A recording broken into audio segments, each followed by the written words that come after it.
And I think that points to the big contrast that the American people will see in this upcoming debate. President Trump is real. He is not a politician by any means. I don't think we want another typical politician who is choosing their every word very carefully. He's a real person, a strong leader, a strong debater who has strong views on issues. And you don't have to guess where he stands on those issues, and you don't have to guess about what he will do because he's got 4 years of a record to stand on of success. Probably one of the more interesting things to come out is that Donald Trump's team has selected Tulsi Gabbard to help them with the debate coming up here in September. Now, Tulsi Gabbard has been a staunch critic to Kamala Harris ever since the 2019 debate, when she absolutely obliterated Tulsi on stage and made her look like a fool for the dumb crap that she has done as an AG/prosecutor, yada, yada, yada. So we're going to see these old wounds open up because Tulsi is Kamala's worst nightmare. Anyway, I'm Buzz Brown, conservative. Let's go. And I think that points to the big contrast that the American people will see in this upcoming debate. President Trump is real. He is not a politician by any means. I don't think we want another typical politician who is choosing their every word very carefully. He's a real person, a strong leader, a strong debater who has strong views on issues. And you don't have to guess where he stands on those issues, and you don't have to guess about what he will do because he's got 4 years of a record to stand on of success. So that's what happened with Biden. They spent a week at Camp David pumping him full of memorized lines in between lasagna runs, and he couldn't keep it together. He couldn't memorize it, and then he couldn't deliver it, and he fell apart. Trump just boom, boom, fell apart. You're saying Kamala Harris is similar? They're basically phony hypocrites who have to memorize things in order to get by because they can't be honest with what they believe. So Trump just has to come out, as you did, hit her square between the eyes and she crumbles? Yeah, you know, President Trump has shown through 2016, 2020, 2024 with his debate with Joe Biden, he's a phenomenal debater. He knows his record. He knows the issues. If I can be helpful anywhere, it is sharing the tricks that Kamala Harris will try to use to lie to the American people and try to make them forget what her true radical record is. You know, we just saw she laid out her big economic plan, and it was a very memorized speech. The moment she was challenged by a reporter, she said, "It's a mistake for you to ask me what it costs. Don't ask me what this is going to cost." This is what we will see more of from Kamala Harris. Yeah, Kamala's always had these instances of word salad and explaining stuff that she doesn't really explain, but you can't really ask her a question about what she explained because she can't explain what she's explaining. Funny how that works, right? Now, she also sat down for another talk with another individual here, Chris Williamson, where she explains the detrimental, totalitarianship that Kamala's going to implement once she becomes, the president. She is not fit to become the president. And here's Tulsi again reiterating that fact. Take a look. What do you think of Kamala? You bodied her only a couple of years ago. What do you think of her? The same thing that I thought of her back then is she, and this is what I warned people against in 2019, is she is incapable and unfit to be president and commander in chief.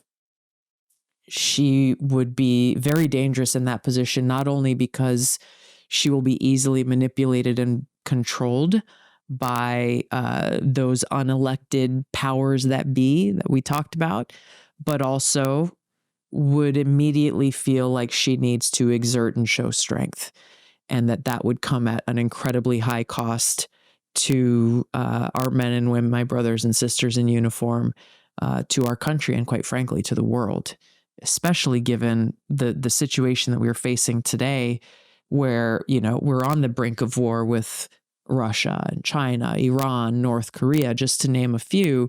Oh, and also, by the way, we are closer to the brink of nuclear war now than ever before, certainly in our lifetimes. And so in any one of these examples, it takes one spark for any one of these situations to quite literally blow up.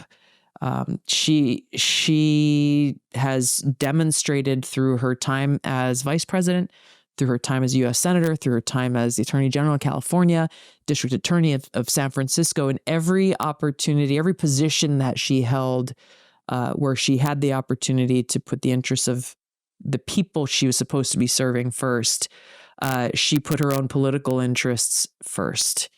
And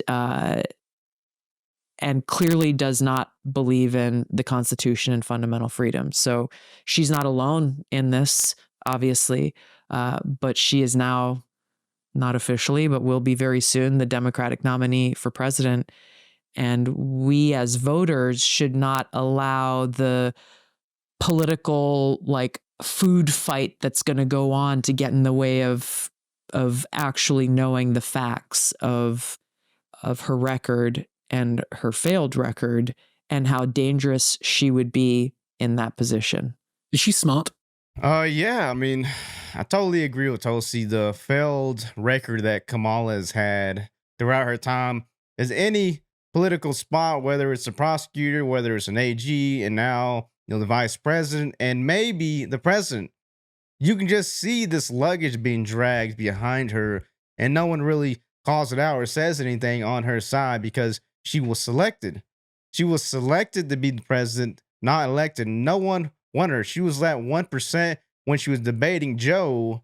They didn't even, try to even think about picking her because they knew that she was a dead horse with a broken leg that was not going to make it through to beat Trump. Now they think that somehow that she is that horse who suddenly can run. She cannot run. She cannot debate Donald Trump. It's just not going to work. There's too many failed instances where she tried to say things and it just don't come out the way she thinks it's going to say, or she prepares for something and it doesn't come out how she prepared for it. That's why she's always, cackling. That's why a lot of people are upset with her, because she's always having these instances of moments where people are questioning, well, what the hell are you saying? What was that? Can someone explain that? Her comeback was not more effective. What do you mean by that? Well, she really didn't have a comeback. I think she revealed in that debate the same thing that I think her campaign handlers are worried about right now is, Kamala Harris is an empty suit. They are trying to create this new version of Kamala Harris to match what their pollsters are telling them so she can say whatever she needs to say to try to win over voters, which is the most offensive thing, I think, because they think we're so stupid as to forget what her record actually is. And so, in 2019, very simply, I confronted her with her hypocrisy, how what she said was very different than what she actually did. And she had no answer for it. She had no explanation. She didn't even try to own or justify what her actions were. And that's going to be the key thing here for voters as we head into this election is, Kamala Harris will say whatever she thinks she needs to say. We have to pay attention to her actions because on every single major issue, you will see that same kind of hypocrisy that I pointed out in 2019, where she'll say one thing, but her record tells a very, very different story. Well, she's got 3.5 weeks to straighten it out because that's when the debate is in September. Yep. She is literally the chameleon politician. She is literally someone who transforms into someone that she thinks will get her voted in, or her handlers, honestly, will get her voted in to the presidency. Now, obviously, Tulsi Gabbard is opening up old wounds every time she goes and talks about Kamala, because in 2019, she absolutely dominated the debate when it came to coming after Kamala. Kamala had nothing. She had nothing to come after Tulsi for. What's she going to say? Oh, you're a veteran? That's bad. We don't support veterans. Oh, you support the police? That's bad. We don't support the police. She doesn't have nothing to come after Tulsi for. And honestly, knowing the fact that Tulsi's going to be helping Donald with this debate coming up is probably shaking her up right now. She does not like Tulsi Gabbard. Y'all let me know what y'all think in the comments, guys. I'm Buzz. Peace.